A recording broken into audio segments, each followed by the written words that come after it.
ইউনূস সরকারের ভেতরেই বিরাট ঘটনা ঘটিয়ে দিয়েছেন এবং ইউনূস তারেক নতুন সমঝোতার পথে। খুব উদ্বেগজনক একটা আলাপ। দর্শক, ওই যে আনন্দবাজারে যে রিপোর্ট যে খালেদা পুত্রের ভরসা দিল্লির বন্ধুত্ব, এখন দিল্লি কিভাবে খালেদা পুত্রকে ক্ষমতায় এনে দিবে? তারা তো আর ভোট দিয়ে যাবে না, এর মানে ইউনূসকে ম্যানেজ করে খালেদা পুত্রকে ক্ষমতা এনে দেওয়ার ব্যবস্থা করবে, এটা একটা দিক। আরো নানান চেষ্টা আছে তাদের, তবে প্রমিনেন্ট একটা চেষ্টা হচ্ছে ইউনূসকে ম্যানেজ করা। এই সরকারে, ইউনূস সরকারের মধ্যে যারা ভারতপন্থী আছে তাদের মাধ্যমে এমন মেকানিজম করা যাতে খালেদা পুত্র ক্ষমতায় আসতে পারে। ওইটি ছিল আনন্দবাজার পত্রিকার মূল কথা এবং তার তাফসির এটা। এই জায়গায় নির্বাচনের মেকানিজম বা কারচুপি, মানে 111 যেটা হয়েছিল যে সরকারই কাউকে ক্ষমতায় বসিয়ে দিবে, নির্বাচন যেটা দেখবেন মানুষ ভোট দিতে যাবে, ইলেকশন পার্টিসিপেটরি হবে, সব ঠিক আছে, কিন্তু দিন শেষে ফলাফল হচ্ছে আন্ডা। এর মানে সরকার যাকে যেভাবে ভাগ করে দিতে চাচ্ছে ওইটাই, এর বাইরে কিছু না। এই জায়গায় তারেক রহমান বাংলাদেশে এসে ওই যে দিল্লির প্ল্যান এবং ইউনূসের সাথে সমঝোতার মাধ্যমে তারেক রহমানকে ক্ষমতা এনে দিবে, এক্ষেত্রে আগানোর চেষ্টা করছেন এবং কিছুটা অগ্রগতি হয়েছে, ভেরি সিগনিফিকেন্ট একটা অগ্রগতি এবং এটা উদ্বেগজনক। আপনারা জানেন, অস্বীকার করলে লাভ নাই, আমি প্রমাণ করে দিচ্ছি যে এই স্বরাষ্ট্র উপদেষ্টাকে সরিয়ে দেওয়ার সিদ্ধান্ত হয়েছিল যে জাহাঙ্গীর থাকবেন না। এমনকি মন্ত্রিপরিষদ বিভাগ বা সরকার থেকে চিঠি দেওয়া হয়েছে শপথ অনুষ্ঠান আয়োজনের, যে উপদেষ্টা, নতুন উপদেষ্টা নেওয়া হবে, উপদেষ্টা পরিষদ সফল করা হবে। এখন এখানে শপথের বিষয় আছে, অর্থাৎ দ্রুত শপথ, আজ থেকে ঠিক 6 দিন আগে শপথ অনুষ্ঠান হওয়ার কথা ছিল। এরপর কিছুক্ষণ পরে আবার চিঠি ইস্যু করা হয়েছে যে না না, একটু ধীরে সুস্থ আয়োজন করেন শপথ অনুষ্ঠান আর পরে, আর এখন শপথ অনুষ্ঠানের খবরই নেই। এটা কিভাবে ঘটেছে? How it happened? মানে তারেক রহমান চাপ প্রয়োগ করেছে যে জাহাঙ্গীর আমাদের লোক, জাহাঙ্গীর সাহেব স্বরাষ্ট্র উপদেষ্টা আমাদের মতো করেই সারা বাংলাদেশের প্রশাসনিক কাঠামো সেট আপ দিয়েছেন, বিশেষ করে স্বরাষ্ট্র মন্ত্রণালয়ের অধীনে যা আছে, পুলিশ থেকে শুরু করে এগুলো। অতএব এখানে যদি ডক্টর খলিলুর রহমান বন্য কাউকে দেওয়া হয় সবকিছু এলোমেলো হয়ে যাবে। অতএব জাহাঙ্গীরকে সরানো যাবে না, খবরদার, নতুন শপথ টপথ বাদ দেন। এরপরে শপথ অনুষ্ঠান বাদ দেওয়া হয়েছে, এখন কোনো শপথের খবরই নেই। গত মঙ্গলবার শপথ নেওয়ার কথা নতুন উপদেষ্টা, একদম চিঠি ইস্যু করা হয়েছে সরকারের, আর এখন পর্যন্ত শপথের কোনো খবর নেই, কোনো নতুন উপদেষ্টা নেই। অথচ এই জাহাঙ্গীরের পদত্যাগের আলটিমেটাম ছিল ইনকিলাব মঞ্চের আরো অনেকের, ডাকসু ভিপির পদত্যাগের আলটিমেটাম ছিল। এখন ইনকিলাব মঞ্চ, ডাকসু ভিপি এদের পদত্যাগের দাবি আলটিমেটাম, এটা সরকারের কাছে খুব তাৎপর্যপূর্ণ। ইউনূস বিষয়টা কনসিডার করেছিল এবং জাহাঙ্গীর যে ব্যর্থ স্বরাষ্ট্র উপদেষ্টা এটা তো দিবালোকে না স্পষ্ট। এমনকি যখন জানিয়ে দেওয়া হয়েছে যে জাহাঙ্গীর সাহেব আপনাকে সরিয়ে দেওয়া হতে পারে, তখন জাহাঙ্গীর সাহেব চুপচাপ বসেছিলেন, কয়েকটা প্রেস কনফারেন্সও যাননি। কিন্তু এই পুরো পরিস্থিতি ঘুরিয়ে দিয়েছে তারেক রহমান। তারেক রহমান দেশে এসেছেন দিল্লির উপর ভরসা করে, ইউনূসের সাথে তার সমঝোতা এটা নিশ্চিত করবেন, এতে কিছু সময় নেবেন। সমঝোতাটায় যদি কাঙ্ক্ষিত অগ্রগতি হয় তাহলে দেশে থেকে যাবেন, নইলে নির্বাচন বানচাল করে দেশ ছেড়ে চলে যাবেন। এটা হচ্ছে তারেক রহমানের ধান্দা। তো এই জায়গায় যে অগ্রগতি হয়েছে তার প্রমাণ হচ্ছে যে স্বরাষ্ট্র উপদেষ্টাকে সরানো হয়নি, এর মানে সরকারের উপর চাপ প্রয়োগ করছে। এবং ভেরি সিগনিফিকেন্ট এটা দেখেন যে তারেক রহমানকে অঘোষিত প্রধানমন্ত্রী হিসেবে ট্রিট করা হচ্ছে, এটা তো আমরা স্পষ্টত দেখতে পাচ্ছি। এটা কি অন্যায় নয়? তারেক রহমান কোথাও গেলে সেনাবাহিনী, বিজিবি, পুলিশ তাকে যেভাবে প্রোটোকল দেয়, হোয়াট ইজ ইট? এটা কি? ইউনূস নিজে কি ওরকম প্রোটোকল পান? তাহলে কেন তাকে এভাবে প্রোটোকল দেওয়া হবে? নজিরবিহীন। রাস্তাঘাট বন্ধ করা থেকে শুরু করে ভিভিআইপি প্রোটোকল, যেটা যে ট্রাফিক বন্ধ, এখন তারেক রহমান কোথাও গেলে যে লেট হয় ওটা তার নেতাকর্মীদের কারণে। এর মানে শেখ হাসিনার চলাফেরায় যে পরিমাণ ডিস্টার্ব না হতো, তারেক রহমানের চলাফেরায় সেই পরিমাণ ডিস্টার্ব হয়। এবং রাষ্ট্রের যে স্টাইলের সিকিউরিটি তারেক রহমান নিচ্ছেন, ওই স্টাইলের সিকিউরিটি শেখ হাসিনাও নিতেন না। তারেক রহমান কোথাও গেলে তার গাড়ির আশেপাশে, রাস্তার আশেপাশে দেখেন এই সেনাবাহিনী চান্দাবাজ, অবৈধ অস্ত্রধারী এদেরকে ধরে না, এরা সেনাবাহিনীর ক্যাম্প, ম্যাজিস্ট্রেসি পাওয়ার নিয়ে ক্যাম্পে বসে বসে তাস খেলায় বিড়ি খায়। সেই সেনাবাহিনী এখন তারেক রহমানের যাতায়াতের রাস্তার দুই পাশে দাঁড়িয়ে তার গাড়ির আশেপাশে কেউ যাওয়ার চেষ্টা করলে তাদেরকে পিটায়। কি অতি উৎসাহী আচরণ! বিজিবি থেকে শুরু করে পুলিশ, এটা কে ব্যবস্থা করেছে? এটা জাহাঙ্গীর ব্যবস্থা করেছে। তারেক রহমানকে এই প্রধানমন্ত্রী সুলভ অতিরিক্ত অন্যায্য সুবিধা দেওয়ার প্রতিবাদ জানালাম, এটা ঠিক নয়। জামাত তো ইসির কাছে এটা বলে এসেছে, এটা লেভেল প্লেইং ফিল্ডের ভায়োলেশন, এটা হতে পারে না। পীর সাহেব চরমনায় যে সুবিধা পাবেন, আমিরে জামাতে যে সুবিধা পাবেন, গানমান দেওয়া যেতে পারে, কিন্তু আসলে বাস্তবে কি, পুরো রাষ্ট্রযন্ত্র তারেক রহমানকে প্রোটোকল দিচ্ছে। সিকিউরিটিতে এক জিনিস আর প্রোটোকল দিয়ে আর এক জিনিস। প্রোটোকল কিন্তু আইন ছাড়া পায় না। যেমন আপনি কোথাও গেলে কতজন পুলিশ আপনাকে স্যার স্যার রাস্তা, এই স্যার আসছে স্যার, এটা কে কিভাবে করবে, কয়টা গাড়ি থাকবে, কি, এটা প্রোটোকলের বিষয়, নট সিকিউরিটির বিষয়। তো এই জায়গায় তারেক রহমান এসে যে ইউনূস সরকারকে প্রভাবিত করতে পারছে এবং ঘটনা ঘটিয়ে দিচ্ছে, প্রমাণ হচ্ছে জাহাঙ্গীরকে রাখা এবং তার নিজের অতিরিক্ত স্টেট সিকিউরিটি নেওয়া, যদিও এটা তার জন্য ক্ষতি করে, এতে জনগণ বিরক্ত এবং তার রাস্তাঘাটে বের হয় মানুষ প্রচন্ড বিরক্ত এবং মানুষ বলছে যে এটা ব্যালটের মাধ্যমে আমরা জবাব দেব। দর্শক, স্বরাষ্ট্র উপদেষ্টা হওয়ার বিষয়টি গুজব, এটা বলছেন খলিলুর রহমান। সামাজিক যোগাযোগ মাধ্যমে বেশ কয়েকটি গণমাধ্যমে বিষয়টি বেশ আলোচনায় ছিল যে জাতীয় নিরাপত্তা উপদেষ্টা ডক্টর খলিলুর রহমান স্বরাষ্ট্র উপদেষ্টা হচ্ছেন, তবে এটিকে গুজব বলে মন্তব্য করেছেন ডক্টর খলিলুর রহমান। গত সোমবার কথা, পররাষ্ট্র মন্ত্রণালয়ের উপদেষ্টা মোহাম্মদ তৌহিদ হোসেনের সঙ্গে সাক্ষাৎ করতে আসেন জাতীয় নিরাপত্তা উপদেষ্টা। পরে চলে যাওয়ার সময় সাংবাদিকদের এক প্রশ্নের জবাবে তিনি কথা বলেন। তিনি নিজে এখন মিথ্যা কথা বলছেন। স্বরাষ্ট্র উপদেষ্টা তাকেই করার কথা ছিল, এটি ঠিক। আর সব প্রমাণ হচ্ছে ওই যে শপথ অনুষ্ঠান আয়োজনের জন্য চিঠি পর্যন্ত দেওয়া হয়েছিল। মঙ্গলবার সন্ধ্যার পর 6টার দিকে শপথের কথা ছিল। সাংবাদিকরা অনেকে দাওয়াত পেয়ে গিয়েছিল যে বঙ্গভবনে শপথ অনুষ্ঠান হবে, যাই সবাই চলো, কিন্তু না, শেষ পর্যন্ত দেখা গেল সেটা হয়নি। তার মানে তারেক রহমান এটা ঠেকিয়ে দিয়েছে। আর এখন যেহেতু হয়নি, এখন গুজব বা এইসব কথাবার্তা বলছে। অতএব দর্শক, তারেক রহমান বাংলাদেশের নির্বাচনে সুষ্ঠু এবং স্বাভাবিক পরিবেশ বিঘ্নিত করছেন, তার উদ্দেশ্য ভিন্ন। আমরা প্রতিবাদ জানালাম। প্রথম আলো এই খবরটা নিশ্চিত করছে। প্রথম আলো শিরোনামটা দেখে নিন। সেখানে বলছে যে ভারতের সঙ্গে সম্পর্ক নিয়ে দিল্লির হাই কমিশনারের সঙ্গে বসলেন দুই উপদেষ্টা। এই খবরটা তারা দিচ্ছে, এই খবরটা দিচ্ছে গত গভীর রাতে। ভারতের সঙ্গে সম্পর্কের সর্বশেষ পরিস্থিতি নিয়ে দিল্লিতে নিযুক্ত বাংলাদেশের হাই কমিশনার এম রিয়াজ হামিদুল্লাহর সঙ্গে আলোচনা করেছেন পররাষ্ট্র উপদেষ্টা তৌহিদ হোসেন এবং জাতীয় নিরাপত্তা উপদেষ্টা খলিলুর রহমান।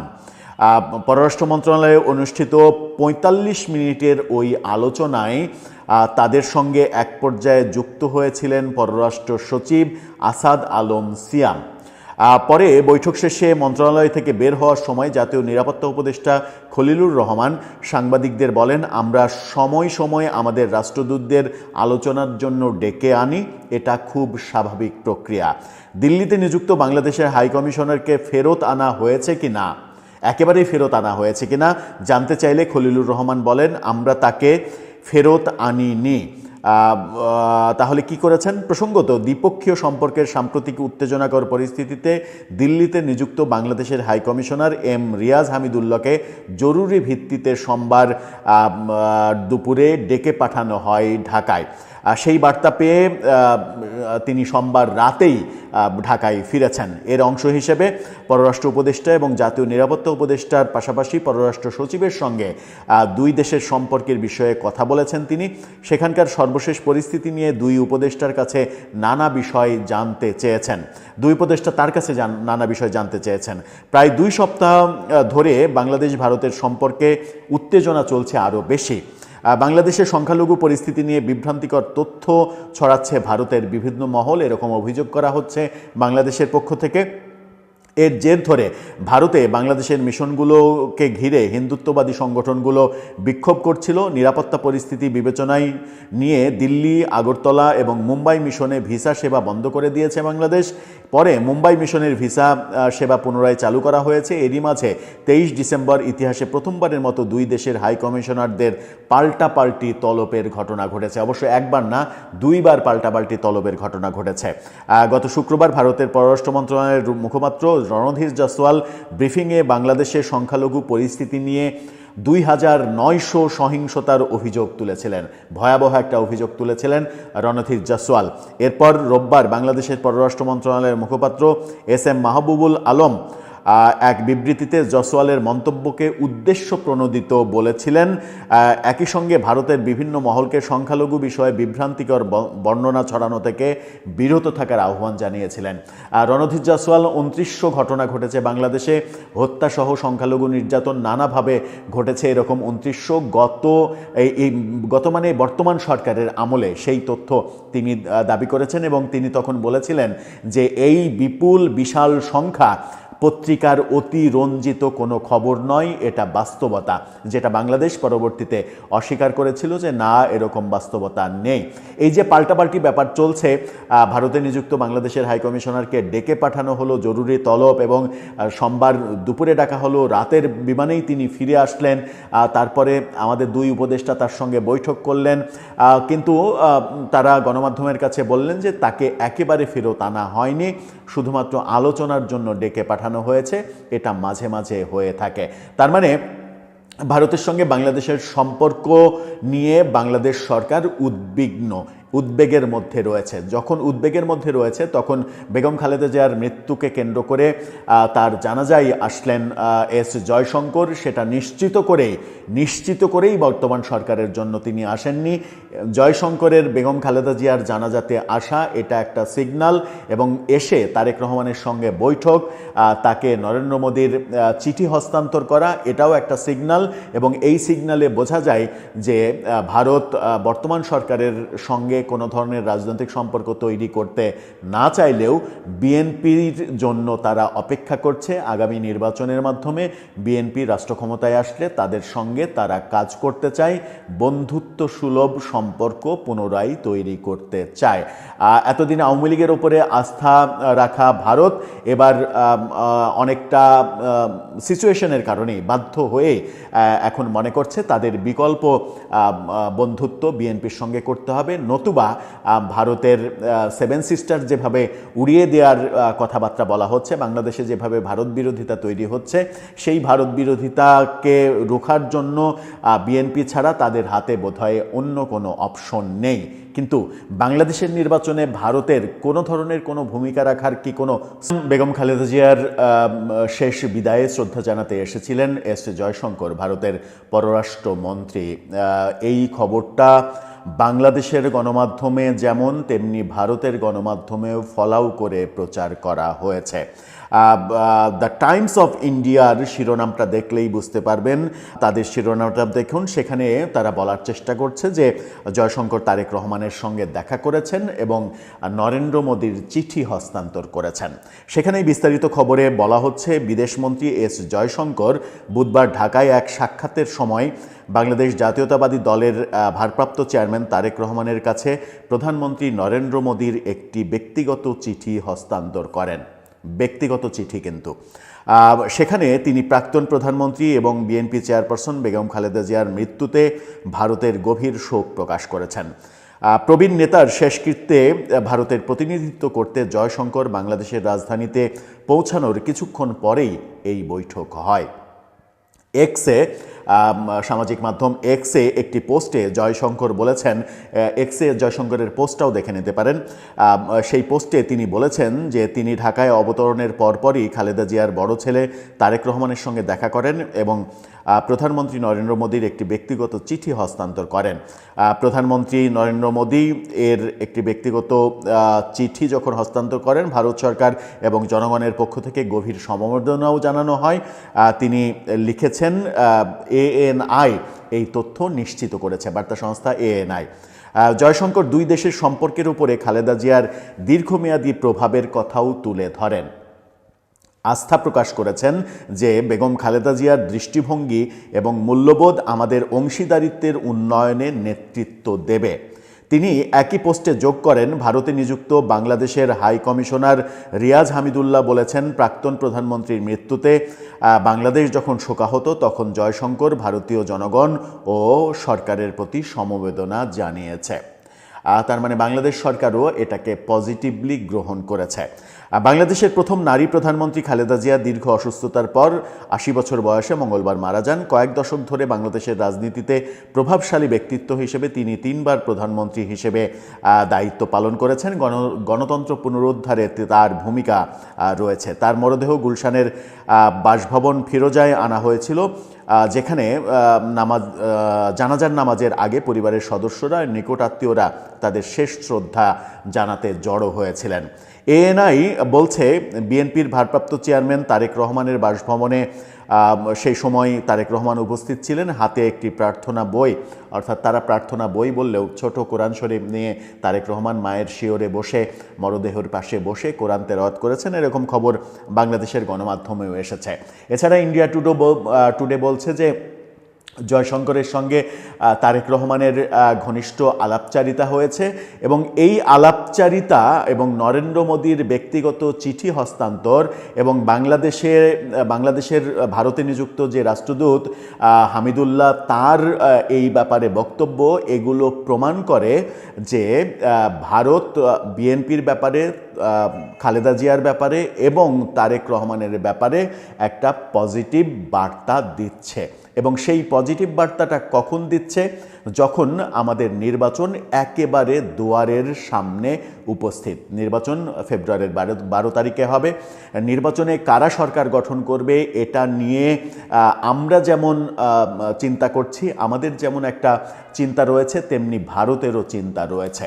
অনেকে এরকমটাও বলার চেষ্টা করেন যে তারেক রহমান ফিরেছেন নিশ্চিত করেই ভারতের সঙ্গে একটা মৌখিক সমঝোতা হয়েছে যে বাংলাদেশে যে ভারত বিদ্বেষী রাজনীতির ডালপালা মেলে মানে বেড়ে চলেছে যেভাবে, সেই ডালপালা বেড়ে চলার সহায়ক শক্তি হয়তো বিএনপি হবে না। ভারত বিদ্বেষী মনোভাব, ভারত বিরোধী রাজনীতি এগুলো বিএনপি করবে না। সেই ক্ষেত্রেই বিএনপির সঙ্গে ভারতের একটা আন্ডারস্ট্যান্ডিং তৈরি হয়েছে বলেও অনেকে মনে করেন। এই যে মনে করাটা তারেক রহমানের ফেরার খালেদা জিয়ার মৃত্যুর আগে পর্যন্ত এটা মনে করা পর্যায়ে ছিল, কিন্তু বেগম খালেদা জিয়ার মারা যাওয়ার পরে নরেন্দ্র মোদীর সাথে সাথে বার্তা, শোক বার্তা, জয়শঙ্করের ঘোষণা যে আমি বাংলাদেশে আসছি, বেগম খালেদা জিয়ার শেষকৃত্য অনুষ্ঠানে আমি উপস্থিত থাকব এবং তার আশা, তারেক রহমানের সঙ্গে বৈঠক, নরেন্দ্র মোদীর চিঠি হস্তান্তর করা, এগুলো একেবারে ক্লিয়ার বার্তা দেয় যে ভারত এখন এতদিন যেভাবে তারা ভাবছিল তাদের মিত্রশক্তি আওয়ামী লীগ, একমাত্র বাংলাদেশে মিত্রশক্তি আওয়ামী লীগকে ভাবছিল, এখন তারা আস্তে আস্তে মিত্রশক্তি বিএনপিকেও ভাবতে শুরু করেছে এবং অল্টারনেটিভ জায়গা হিসেবে তারা বিএনপিকেই বেছে নিতে চায়। মানে তাদের তো আর করার কিছু নেই, তারা উইশ করে, তারা প্রত্যাশা করে যে আগামীতে রাষ্ট্রক্ষমতায়, বাংলাদেশের রাষ্ট্রক্ষমতায় বিএনপি আসলে সেটা ভারতের জন্য হুমকি হবে না। ভারতের জন্য হুমকি কি? ভারতের জন্য হুমকি এরকম যে আওয়ামী লীগের শাসনামলে ভারত সব থেকে বেশি শান্তিতে ছিল কোন জায়গায়? ভারতীয় বিচ্ছিন্নতাবাদীরা এর আগে বাংলাদেশে আশ্রয় প্রশ্রয় পেয়ে ভারতের নানা ধরনের ক্ষতি করার চেষ্টা করত, যেটা আওয়ামী লীগের সময় শেখ হাসিনা বিচ্ছিন্নতাবাদীদের আশ্রয় প্রশ্রয় দেননি, অনেককে গ্রেপ্তার করে ভারতের কাছে হস্তান্তর করেছেন।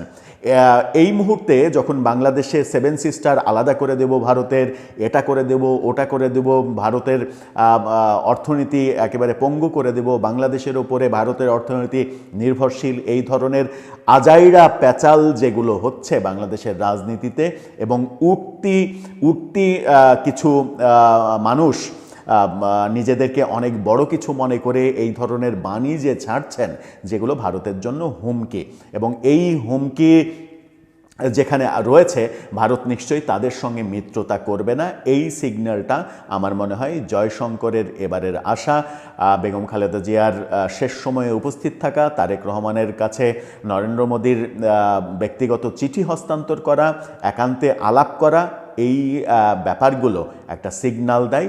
সিগন্যালটা এখন আমাদেরকে বুঝে নিতে হবে।